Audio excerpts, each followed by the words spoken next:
कल हमने इसी कड़ी में आपके सामने एक वीडियो रखा था जहां पर स्कॉटलैंड, नीदरलैंड और नाइजीरिया के बारे में आपसे बात की थी कि इनकी स्क्वाड जो है वो किस तरह से लग रही है, कौन सा डिपार्टमेंट किस तरह से इन कंपेयर टू अदर जो है वो स्ट्रांग है या फिर वीक है, कौन से डिपार्टमेंट में कंसर्न है और कितनी ज़्यादा उनके स्क्वाड में दमखम नजर आती है कि वो किसी फुल मेंबर्स को यहाँ पर मार्क देते हुए नजर आएंगे। बहुत इंटरेस्टिंग डिस्कशन था, वो काफी लंबा भी था, तो उसे एक बार जाकर जरूर सुनिए। और उसके बाद सर ने कहा था कि उसके बाद अगले वीडियो में हम बात करेंगे ओमान और नेपाल के बारे में। और दो एशियन टीम्स को हमने एक साथ यहाँ पर इंक्लूड किया है, इस एशियन एसोसिएट टीम्स को इंक्लूड किया है यहाँ पर इस वीडियो में। तो उसके बारे में आप बात करते हैं कि ओमान और नेपाल की जो स्क्वाड्स है वो किस तरीके की है, बैटिंग, बॉलिंग, फिर उसके बाद ऑलराउंडर डिपार्टमेंट किस तरीके का है और बाकी कितनी टफनेस नजर आती है, किन से कौन से प्लेयर्स कितने ज्यादा हमें बेहतर करते हुए नजर आ सकते हैं फुल नोट्स के खिलाफ, ये सारे डिस्कशन इस वीडियो में करते हैं। एंड ओमान से अगर यहाँ पर शुरुआत की जाए तो ओमान का अगर बैटिंग डिपार्टमेंट को अगर आप देखें तो वहां पर आपको क्या लगता है, जो भी नाम यहाँ पिक किए गए ओमान के लिए वो कितने इफेक्टिव साबित हो सकते हैं ओमान के लिए वर्ल्ड कप जैसे प्लेटफॉर्म पे,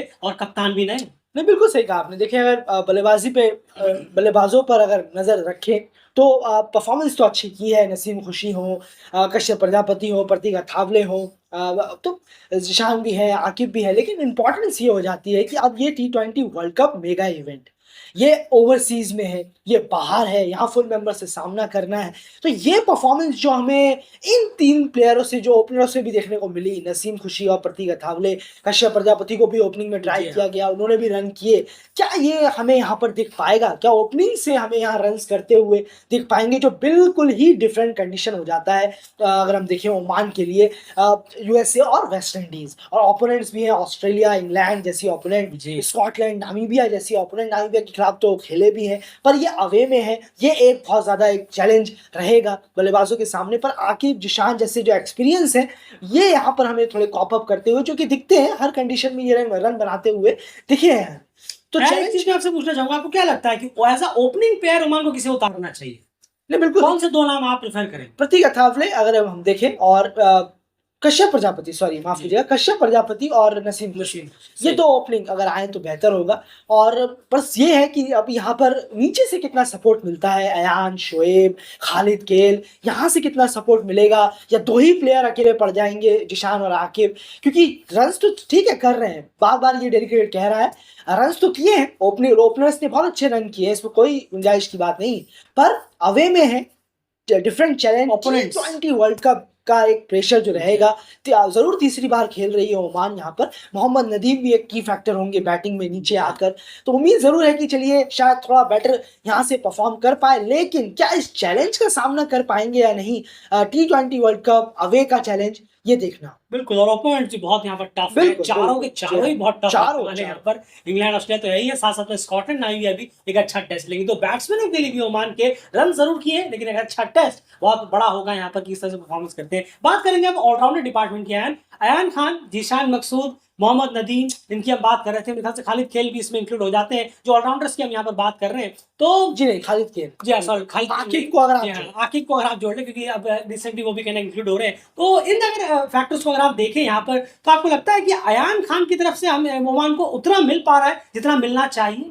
नदीम तो करते हैं, जैसे हमने पहले भी कहा था, नदीम बहुत हिडन है। बिल्कुल, नदीम के परफॉर्मेंस पे क्या है, लोगों की नजर नहीं जाती है, ओवर से स्टार पर इतना परफॉर्मेंस करते हैं, लेकिन वो लगातार रन्स करते हैं, लगातार बीच में आकर विकेट्स वगैरह भी निकालते हैं। अगर उनके स्टैट्स हम आपके सामने रखें, मैं कोशिश करूंगा आपके सामने रखने की, तो बहुत ज्यादा हैरान होंगे उनके नंबर्स को देखकर। वो लगातार परफॉर्म जरूर करते हैं, लेकिन अयान खान जो है उनकी तरफ से हमें रन्स, उनकी तरफ से वो हमें मिलती नहीं है जो मिलनी चाहिए। जरूर ऑलराउंडर्स पर तो खैर प्रेशर रहेगा ही, गेम बनाने का बहुत ज्यादा प्रेशर रहेगा ऑलराउंडर्स पर, और वो रहता ही है बड़े बड़े इवेंटों पे जब आप जाते हैं। अभी जैसे प्रीमियर कप में गए, ओमान की टीम गई, तो वहां पर भी ऑलराउंडर्स पर अलग प्रेशर था। यहाँ टी20 वर्ल्ड कप में आएंगे तो यहाँ अलग एक प्रेशर होगा, उससे भी बड़ा होगा।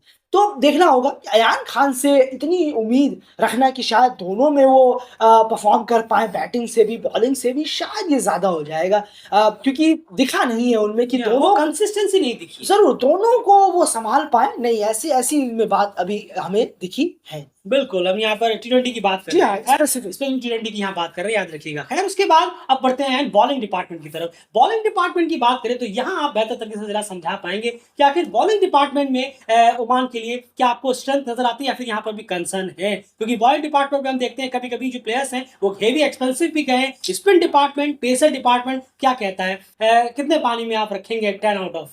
नहीं जो जरूर, बॉलर्स पिक किए हैं ओमान ने वर्ल्ड कप के। बिल्कुल देखिए बॉलर्स तो खिलाए हैं उन्होंने, काफी मैचेस जो है उन्होंने खिलाए इसी स्क्वाड के साथ, वो गए हैं मैचेस भी दिए हैं। रफीउल्लाह, महरिन खान जो स्पिनर है लेफ्ट आर्म, जी हाँ। बिलाल खान, कलीमुल्लाह, फैयाज भट्ट, तो इन सब शकील अहमद है, शकील spinner। अहमद, बिल्कुल बिल्कुल, तो इनके साथ ही गए हुए हैं, काफी मैच इनको मिले हैं। तो रफीउल्लाह भी वहां पर है जो 2-3 ओवर वो भी डाल देते हैं। जिशान फिर आएंगे जो ओवर्स डालते हैं। लेकिन स्पेसिफिक बॉलर की बात करें यहाँ पर, तो बॉलिंग डिपार्टमेंट ने उम्मीद बिलाल से, फैयाज से, और आपके एक जो स्पिनर शकील है, अहमद। बिल्कुल शकील और महरिन, जिस तरीके के स्पिनर है, बॉलिंग डिपार्टमेंट अगर हम देखेंगे तो थोड़ा बेटर हमें यहाँ शेप अप होता हुआ नजर आ रहा है। अगर देखिए कंसर्न जरूर है कि हाँ परफॉर्मेंस सीनियर से निकलेगी, बिलाल खान को भी स्टेप अप करना होगा जिस तरीके से वो चूके हैं परफॉर्म करने से इंपॉर्टेंट मैचों में। थोड़ा सा और एक्सपीरियंस प्लेयर है, उम्मीद है हमें जरूर वो इससे फौरन अपनी वापसी और अच्छी एक चीज करेंगे। अभी आपने लाइन बोली, मुझे लगता है इसी एक चीज का फायदा जरूर मिलेगा कि ये जो बंच है ये लगातार खेल रहा है। खेल रहा है इनको बिल्कुल, लगातार मैचेस दिए गए, ज्यादा छेड़खानी ना कर यही वो 4-5 बॉलर है जो काफी लगातार कुछ वक्त से खेल रहे हैं, और इसका फायदा टीम को मिल सकता है। जरूर मिलेगा, जरूर। एक साथ रहने पर आप आपसी एक कहना होगा कि तालमेल बिठा पाते हैं ठीक से, और कप्तान को भी ज्यादा प्रेशर कप्तान नहीं अच्छे नहीं बनता होते। कि इस ओवर में मैं इसे दूंगा, यहाँ इस फेस में मैं इसको लेकर आऊंगा। तो इस तरीके से कप्तान पहले ही एडजस्ट हो चुके होते हैं, पर नया बॉलर अचानक किसी को ले लिया तो थोड़ा दिक्कत होता है कि इसको कहाँ फिट करना है, कहाँ लगाना किसके है। ओवर काटने। बिल्कुल, तो ये बॉलर्स जो हैं ये ओमान के लिए काफी वक्त से हैं, तो उम्मीद रहेगा किस तरीके का परफॉर्मेंस करते हैं। पर फिर से चैलेंज और इवेंट सब कुछ बिगाड़ सकता है, बिल्कुल। वो आपकी लाइन और लेंथ भी बिगाड़ सकता है, क्योंकि यहाँ पर जो है कुछ प्लेयर जो फर्स्ट टाइम ओमान के लिए वर्ल्ड कप खेलने के लिए उतर रहे हैं, तो उनके लिए भी बहुत बड़ा एक चैलेंज रहेगा बॉलिंग यूनिट से कि वो किस तरीके से इस चैलेंज का सामना करते हैं, क्योंकि बिल्कुल। वो बिगाड़ सकता है खेल बॉलर्स के लिए। लीड फ्रॉम द फ्रंट अगर किसी को करना है तो वो है आकिब इलियास, जिसान मकसूद, मोहम्मद नदीम, बिलाल खान, कलीमुल्लाह और फैयाज। बिल्कुल बिल्कुल, बस जी हाँ, यही 6 प्लेयर्स हैं जिन्हें 3 को बैटिंग से, 3 को बॉलिंग और जरूर, ऑलराउंडर से आगे स्टेप अप करना है। बाकी सबको लेकर इन्हें चलना पड़ेगा। अगर ये अपना रोल भूल गए तो डेफिनेटली फिर ज्यादा बिल्कुल ओमान के सही, रास्ते बचे नहीं होंगे इस T20 वर्ल्ड कप में ओपोनेंट्स को देखते हुए। अब चलते हैं दूसरी टीम नेपाल की तरफ। यहाँ पर यान नेपाल की शुरुआत करेंगे बैटिंग डिपार्टमेंट से लेकर। बैटिंग डिपार्टमेंट में आपको क्या नजर आ रहा है? जितने भी बैट्समैन नेपाल ने यहाँ पर पिक किए हैं उसके लिहाज से बैटिंग स्ट्रेंथ हमें बेहतर नजर आ रही है। फॉर्म किसकी है नहीं है वो एक अलग इशू है, उस पर हम बात बहुत कर चुके हैं, लेकिन यहाँ सिर्फ बैटिंग स्ट्रेंथ के मामले में हम बात करें तो क्या लग रहा है आपको? बैट्समैन इफेक्टिव नजर आ रहे हैं?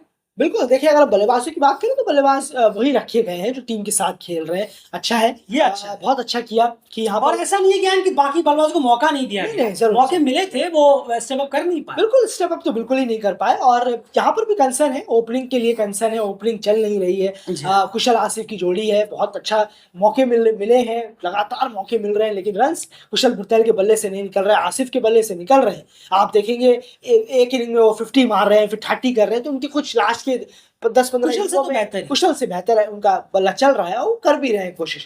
पर एक साथ एक पार्टनरशिप जो लगानी होगी वो जरूरी है। वो नहीं लग रही है। तो 6 ओवर के बाद तो जा ही नहीं रहा ओपनिंग, सब 1 ओवर 2 ओवर के अंदर अंदर ओपनर्स जो है वो चले जा रहे हैं। तो ये प्रेशर बनाता है टीम पे बहुत ज्यादा, और इवेंट आ रहा है तो इस पर और ज्यादा प्रेशर, 1 के बजाय 2 लेकर आएगा, इतना प्रेशर रहता है। तो ये एक कंसर्न इस बैटिंग में है। बाकी जो प्लेयर्स हैं, रोहित पड़ैल, संदीप जोरा, कुशल मल्ला का भी एक बहुत बड़ा एक दिक्कत है, एक अपने आप में परेशानी है। रिसेंटली कंसिस्टेंसी उतनी दिखी नहीं है। बिल्कुल नहीं दिखी है, चाहे वो में हो होम में हो, बहुत सफर कर रहे हैं वो अपने बैटिंग से। उसके बाद संदीप कुछ, लेकिन ऐसा नहीं है कि सभी डाउन है, सभी खराब है, बिल्कुल नहीं। बिल्कुल। रोहित पड़ैल, संदीप जोरा है, आसिफ शेख ओपनिंग में जी एक हाँ, प्लेयर, जी हाँ। रोहित पड़ैल बीच में एक, उसके बाद संदीप जोरा, गुलशन दीपेंद्र झा, सिंह एली, और गुलशन बस झा। बस बिल्कुल। तो ये काफी लंबे बल्लेबाज हैं जिनका एक जो रिदम है वो अच्छा चल रहा है, और बस कुछ है प्रॉब्लम है कुशल मल्ला, कुशल भुरतेल में है, जो थोड़ी यहाँ बैटिंग यूनिट में प्रॉब्लम नजर आ। बिल्कुल। और यहाँ पर उसके बाद अनिल कुमार शाह भी यहाँ पर एड ऑन जी, है, जी। जिनकी विकेट कीपिंग ऑप्शन भी बैकअप हो जाते हैं यहाँ पर। तो बैटिंग यूनिट में हमने कहा कि 1-2 जगह है जहाँ पर कंसर्न है, वो सॉलिड कंसर्न है, बिल्कुल। ऐसे छोटे मोटे कंसर्न नहीं है। क्योंकि आप देखिए एक नाम है कुशल भुरतेल, एक नाम है कुशल मल्ला, बिल्कुल, बिल्कुल। जिसमें से अगर एक भी प्लेयर 30 गेंदों तक भी खड़ा रह गया तो डेफिनेटली हमें एक अच्छा एक तेज इनिंग जो तरफ से देखने को मिल सकती है। अनफॉर्चुनेटली वो 30 गेंदों तक इनिंग जा नहीं रही है। रिसेंटली अगर हम देखें, जो हमने इतने सारे प्रैक्टिस मैचेस देखे करेंगे। और हाँ, जहाँ तक प्रिपरेशन की बात है तो नेपाल ने जो है बहुत अच्छी प्रिपरेशन की, बिल्कुल काफी प्रिपरेशन लगातार की है, बहुत मैचेस टीम को यहाँ पर बहुत ज्यादा लगातार मिले बहुत हैं। ज्यादा आप किसी भी टीम को उठाकर देख लीजिए, उनके मुकाबले तो बहुत ज्यादा बिल्कुल मैचेस मिले हैं। तो प्रिपरेशन बहुत ही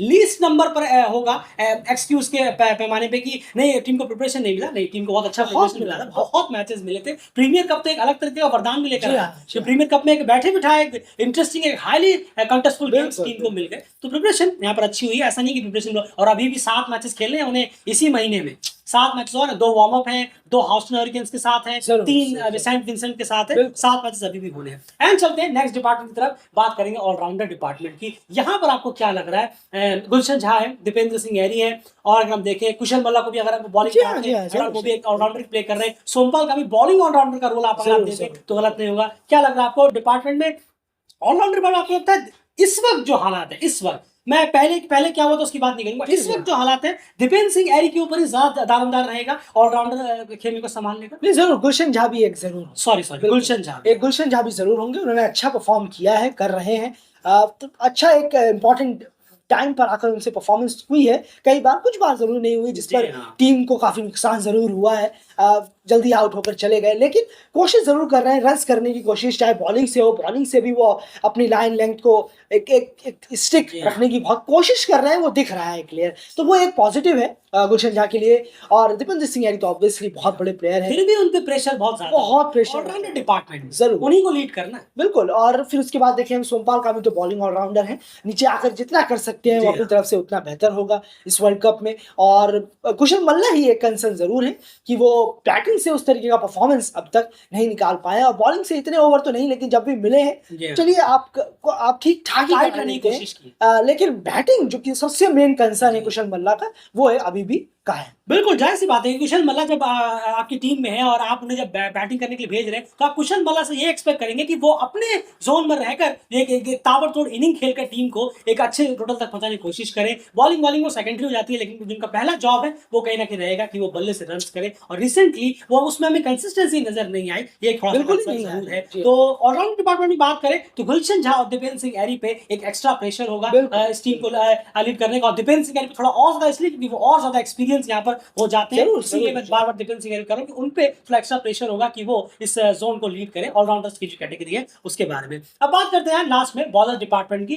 बॉलिंग डिपार्टमेंट में पेसर्स और स्पिनर्स को हमने रिसेंटली देखा, और सागर ढक्कल को नो डाउट उनकी अच्छी परफॉर्मेंस की वजह जी से हाँ, यहाँ पर रिसेंटली अच्छी परफॉर्मेंस की उसकी वजह से यहाँ पर टीम में लिया गया, तो कोई बुरा नहीं है, बिल्कुल अच्छा यहाँ पर किया गया है। लेकिन यार एक चीज बॉलिंग डिपार्टमेंट में पहले आपसे जान लेता हूँ कि बॉलिंग डिपार्टमेंट में आपको क्या स्ट्रेंथ नजर आ रही है और क्या एक छोटी सी वीकनेस जो आपने देखी वो नजर आ रही है? नहीं जरूर देखिए, वीकनेस तो ऐसा थोड़ा सा यही है कि पावर प्ले में जिस तरीके से अगर विकेट नहीं निकाल पा रहे हैं बॉलर्स थोड़ा सा, तो उससे तो टीम थोड़ा बैकफुट पे हो जाती है। बिल्कुल हो जाती है, काफी तेज शुरुआत मिल जाता है सामने वाली टीम को। लेकिन अगर विकेट निकाल पाएंगे, देखा भी है हमने कि जैसे आप विकेट निकाले, मैच निकाल कर देखिए, सोमपाल करें अगर विकेट निकाल कर देते हैं तो टीम की शुरुआत अच्छी हो जाती है, एक अच्छा एक बाकी आने वाले बॉलर्स के लिए एक अच्छा एक रिदम मिल जाता है मैच में। पर बॉलिंग यूनिट जो है वो एक बहुत एक समान है, जो कि सबसे बेस्ट चीज ये रही बहुत है। अच्छी चीज है। इसको चेंज करने की जरूरत नहीं है, कोई बात नहीं, आप इसके बाद रिटायर कर दीजिएगा प्लेयरों को, कोई दिक्कत नहीं है। लेकिन जो रीजनल फाइनल से लेकर यहाँ तक लड़के आए ज्यादातर सेम है, सेम के साथ है बॉलिंग यूनिट में। अविनाश बोहरा हो, प्रतीक जीसी हो,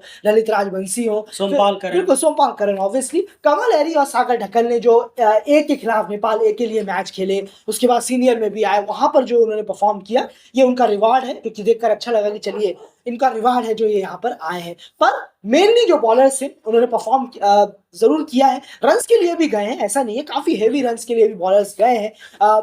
लेकिन तो पंच फिर भी साथ है तो अच्छा है। पर बिल्कुल साथ में है, अब तो ये अच्छा देखकर लगा कि चलिए साथ साथ में है, तो थोड़ा सा आइडिया रहेगा कि हाँ कैसे हमें बॉलिंग करानी है। इतने इतने जो मैचेस मिले हैं, अच्छी अच्छी सीरीजेस भी हमें कुछ मिली, जैसे वेस्ट इंडीज ए के खिलाफ और नीदरलैंड और नाइबिया के खिलाफ ट्राई सीरीज जो थी, प्रीमियर कप जो था।